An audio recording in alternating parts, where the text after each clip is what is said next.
É nosso convidado João Massano, advogado, comentador da RTP. Muito boa tarde, bem-vindo, obrigada por estar connosco. Como vimos, o Governo promete mão pesada para quem origina incêndios de forma intencional. Ouvimos mesmo referir que o país tem agora um Governo que exerce a autoridade. A questão que se coloca é como pode ser o Governo mais duro nesta questão sem interferir no Poder Judicial?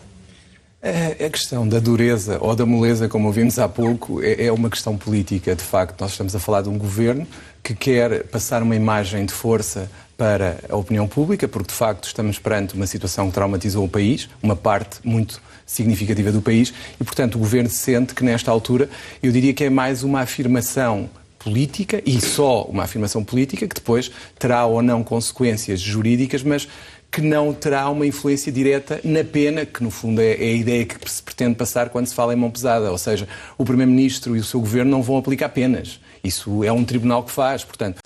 É uma imagem de força, mas que não pode ser concretizada na prática sem alterações legislativas. Além das alterações legislativas, repare, a mão pesada significa o quê? Aumentar as penas, por exemplo, ou ter penas muito severas, ainda mais severas do que aquelas que se calhar parece ter sido o que está no Código Penal, que seria ainda mais além. Agora, isso é impossível, de facto. O que nós estamos a assistir é que as penas que estão em cima da mesa, e o que está a ser referido, parece-me ser mais uma intenção da perseguição policial aos criminosos, às pessoas que atearam e que fizeram as ignições que originaram o triste espetáculo que temos assistido. Portanto, eu diria que nesse aspecto pode haver consequências, mas é uma consequência que tem a ver com a forma como os criminosos vão ser perseguidos e detidos após serem identificados. Mas agora, em termos de decisão judicial e de penas, é óbvio que o Governo não tem competência para isso, e não é isso que está em causa, nem o Dr. Luís Montenegro, que ainda por cima foi advogado e tudo, seguramente não era isso que pretendia dizer e que quis passar uma imagem de força, de que agora temos um Governo que é duro com os criminosos, mas que na prática quem tem que ser duro com os criminosos são os magistrados judiciais. Mas esta retórica pode aproximar-se de uma interferência no Poder Judicial?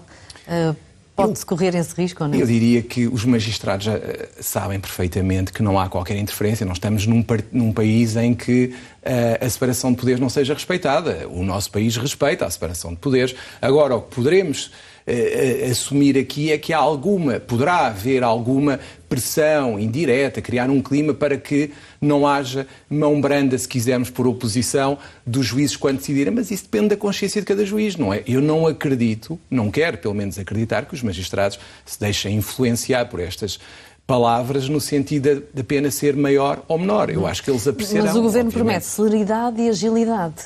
Pode prometer isto? Pode prometer na parte da investigação e na medida em que dê mais meios às polícias para reagir. Portanto, aí sim, no âmbito da investigação. No âmbito da investigação pode... Repare, o Governo, o Ministério da Administração Interna, pode dizer que agora quer, imagine, por absurdo, todas as forças a investigar o crime de fogo posto. E aí seguramente os resultados vão ser melhores. Mas o problema é que neste momento, e não vou usar a expressão de vários fogos para apagar, mas que o Governo tem várias situações em mãos. Há uma semana estávamos todos a falar da fuga de uma prisão, portanto também tem que reforçar a prisão e os guardas prisionais. Portanto, o dinheiro provavelmente não chegará para tudo. Tem que haver opções. E de facto o que temos aqui em causa é uma situação em que o Governo, parece-me, pretende dar confiança às pessoas de que vai atuar contra estas pessoas que têm vindo a incendiar o país, pelo menos aqueles casos que conseguir identificar. E estes crimes relativos a incêndio florestal estão enquadrados com, sim, já há um enquadramento com legal, outro tipo de crimes? De fogo posto, já está enquadrado. Claro, o que me pode dizer e o que me pode perguntar é se o Governo pode propor uma alteração legislativa no sentido de as penas serem mais severas ou de haver algum agravamento. Isso pode, mas não se vai aplicar aos que fizeram agora alguma coisa. Vai-se aplicar ao futuro e para o futuro. Só nessa fase. Muito bem. João Massano, muito obrigada pelos seus esclarecimentos. Uma boa tarde. Boa tarde.